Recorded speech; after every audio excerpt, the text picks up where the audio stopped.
All right, ladies and gentlemen, welcome into the Rocky Top Insider Postgame Show. This is Ryan Shumpert. I am Rick Butler, standing right here on the court at Rupp Arena. Number 5 Tennessee defeats number 10 Kentucky by a score of 103-92. Ryan, this was a game in which Tennessee never trailed. Yep. Tennessee got off to a great start. Zakai Ziegler was fantastic tonight, but Tennessee was sort of just able to kind of press and pad a 10 to 15 point lead. Obviously, a couple times throughout the game, it did diminish, and Kentucky did make a couple of runs, make things uncomfortable for Tennessee. But nonetheless, the Vols skyrocket to a huge win right here in Lexington, scoring 100 points for the first time in a long time here in Rupp Arena as an opponent of Kentucky. No doubt about it. And you say they never trailed. I mean, after the first possession of the game, Zakai Ziegler hits a three. They're up by 3. The game was never even tied after that point. So a lot of runs from Kentucky. Obviously, after that jumping out to a big lead, it was only a 4-point game at halftime. I think even right after halftime, Kentucky scored. Maybe hit maybe it's 5 at halftime, but Kentucky got it to 2 real quickly there early in the second half. So a number of runs from the Wildcats, but like you said, Tennessee was kind of able to withstand them all. And another number of guys stepped up and kind of had big baskets in those moments. Yeah, I think one of the things that you point to with the game today is that Dalton Connect, I believe he only had about 16 points, 5 for 5 from the free throw line. So you're really only going back to about the 11-point mark when it comes to just shots from the floor. But that's something that Rick Barnes challenged his team throughout the week. He said, look, we've been running a lot through Dalton, and we have a really talented roster that can score the ball. Tennessee responded today with 5 double-digit scores, obviously Connect being included in there, but I believe Zakai Ziegler goes for about 26.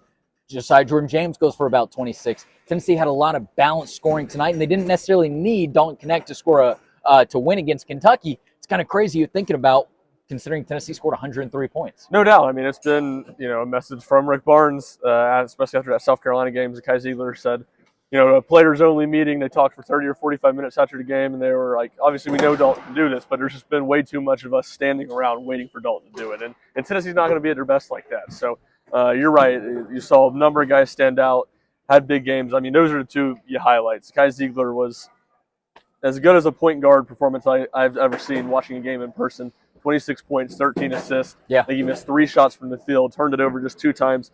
Guarding Reed Sheppard, one of the best point guards in the SEC on the other end. And Reed Sheppard wasn't bad by any means, but made him uncomfortable, made things hard for him.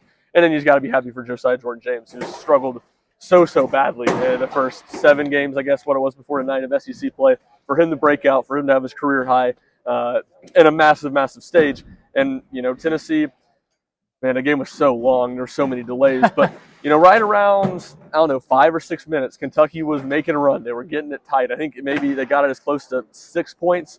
At one point, Tennessee took a timeout, and Kentucky was scoring at a really high clip, making a lot of shots in that stretch. And it felt like Josiah hit a number of big shots, some tough ones at the end of the shot clock that just kept Kentucky from ever getting too close. And then he kind of hit the dagger, too. It felt like, obviously it wasn't the dagger because then there were 2 minutes worth of fouling from Kentucky to end the game. But he hit the 3 that got it back to double digits. And I think Kentucky missed a shot on this, and Tennessee got a rebound. And at that point, Tennessee just had to ice it at the foul line. Yeah, and then just kind of following up on that point as well, there were a couple of moments in the game, certainly, where Kentucky was making a comeback on Tennessee. The Vols had a couple of just extraordinary plays throughout the game. I thought just something remarkable that one player would do that would really kind of change the momentum. The 3 that come off the top of my head are Meshack, Vescovy, and Ziegler. Just again, a couple of scattered plays throughout the game, whether it was a defensive steal, a corner in the 3, or excuse me, a 3 in the corner. That was backwards, but just a couple of extraordinary moments throughout the game that really helped sort of Tennessee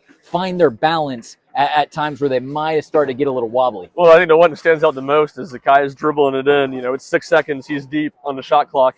He drives in, throws a noop to Jonas Adu. It gets swatted right back to him, and it's like a game of gotcha where he's up in the air and just throws it in and beats the shot clock. I mean, just an unbelievable shot. And then Santiago Vesco, I'm glad you brought him up. He doesn't light up the stat sheet like those other 2 guys, but another Tennessee veteran that I thought was fantastic tonight. He scores, I believe, was 11 points. He took just 4 shots, 3 of 4 from deep, and just a number of kind of plays like that where he runs down a defensive rebound. I think right here, jumps out of bounds. It looked like Tennessee wasn't going to get it, saves it to Dalton Connect. A couple rebounds like that, a couple steals I think maybe you were alluding to. So he was another guy that he didn't light up the stat sheet, but extremely efficient scoring. and did a lot of what Santiago Vescovi does frequently, which is making winning plays that don't necessarily show up on the stat sheet. Yeah, you talked about Jonas Adu a second ago. He was one of 2 Tennessee players with double-doubles tonight. I believe he had 11 points and 10 rebounds. And Zakai Ziegler being the other one to go for a double-double with 13 assists. Ryan, normally I start the post-game show by asking you this. I'll go ahead and finish the show, but just sort of your overall takeaways from tonight's game. Well, I think it's what you led with. The fact that without Dalton Connect playing great, Tennessee went on the road and beat a really good team, and they did it with offense, which you kind of knew they were going to have to. It's a Kentucky team that's the best in the SEC offensively and very susceptible. And I was kind of I picked Kentucky to win, and I was like, can guys step up and hit shots other than Dalton Connect? And that's exactly what happened. One other thing I'll go to that we haven't talked about, I guess for your anything else before we get done here, the Tobe Awaka minutes and the Tobe Awaka kind of scrum that he got in. Jonas Adu, he had a double-double, was kind of struggling early in the second half. They go to Tobe Awaka, who played 2 minutes, picked up 2 quick fouls in the first half. He grabbed some big offensive rebounds, and maybe on the third or fourth one of those, he gets fouled. Guy kind of hits him. I can't remember who it was that hit him. A little bit late, he gets into his face. Dillinger and Bradshaw were the 2 from there. And Dillingham's the one kind of hit him, Dillingham. and then Bradshaw kind of came and pushed him from behind. And Tobe Awaka, man, he had a mean streak on his face when he got back. Yeah, some New York basketball. Yeah, and then he came right out of that, and Tennessee went on a little bit run, and he grabbed a few more big rebounds on both ends contested. He had a big-time dunk and a basket, too. So a very, very loud 4 points and 6 rebounds tonight from Tobe Awaka. Yeah, and the only other thing I'll follow up with you on right there is that Tennessee fell earlier in the week. They suffered their second conference loss to South Carolina. They needed this one, and this is a tough place to come in. Obviously, it's a coliseum of an environment. It was loud throughout the game, but Tennessee did what they needed to do. And again, just going back to what we let off the show with, Tennessee was in the lead the entirety of the game, and that was something that was really impressive. So, yeah, I was going to say, in some ways it kind of felt like that Michigan State and Wisconsin exhibition in game way back when, where Tennessee led the whole way, but both those teams made a lot of constant runs, and Tennessee just found a way to withhold all of them. Absolutely. All right, let's go ahead and wrap this thing up. Sounds We'll great. get back up and continue to go work. It's late right now. It is now Sunday, February 4th. But we still got some more work to do. So head over to RockyTopInsider.com to continue to check out our post-game coverage. Otherwise, keep clicking around the Rocky Top Insider YouTube page to find more press conferences from Rick Barnes, Zakai Ziegler, Josiah Jordan-James, and John Calipari after tonight's game. Again, number 5 Tennessee defeats number 10 Kentucky by a score of 103-92 points right here in Rupp Arena. For Ryan Shumpert, I'm Rick Butler. It's been the Rocky Top Insider post-game show.